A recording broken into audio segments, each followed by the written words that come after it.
Bir kemada ketishsa, kema sinib ketib, odamlar endi chunki bitta odam omon qoldi.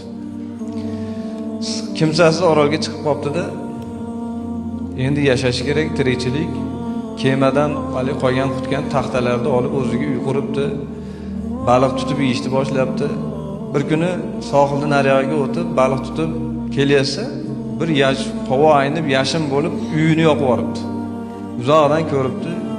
Yugurib kelsa, uy kul bo'lib yotibdi.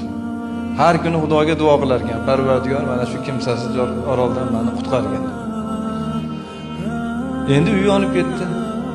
Yana duo qilib, ey Robbim, meni qutqargin desam, uyimni ham yoqib yubording, deb duolarni qilib o'sha yerda charchab endi uxlab qoldi. Odamlarda ovozi uyg'otibdi. Uyg'onsa odamlar turibdi. Sizlar qayerdan keldilaring dedi. Biz batdan tijoratga shu yerdan doim o'tamiz. Hech kimsasiz orol edi bat. Qarasak tutun chiqyapti. Bir gap bor shekilli deb keldik. Uyini Alloh nimaga yoqib yubordi? Buni qutqarish uchun. Sizga bitta sinov kelgan bo'lsa, siz jahannamdan qutulish uchun balkim Alloh sinov berar ekandir. Mo'minlarga albatta sinov foydasiga keladi. Sabr qiladi, uni ajrini oladi. Shuning uchun Alloh taologa hech qanaqa shubha yo'q, Alloh odil zot. Hech qachon bandasiga zulm qilmaydi. Magar ham banda o'ziga zulm qiladi. Allohga kufr keltiradi, Allohga isyon qiladi, Allohga shirk keltiradi, o'ziga o'zi zulm qiladi xolos.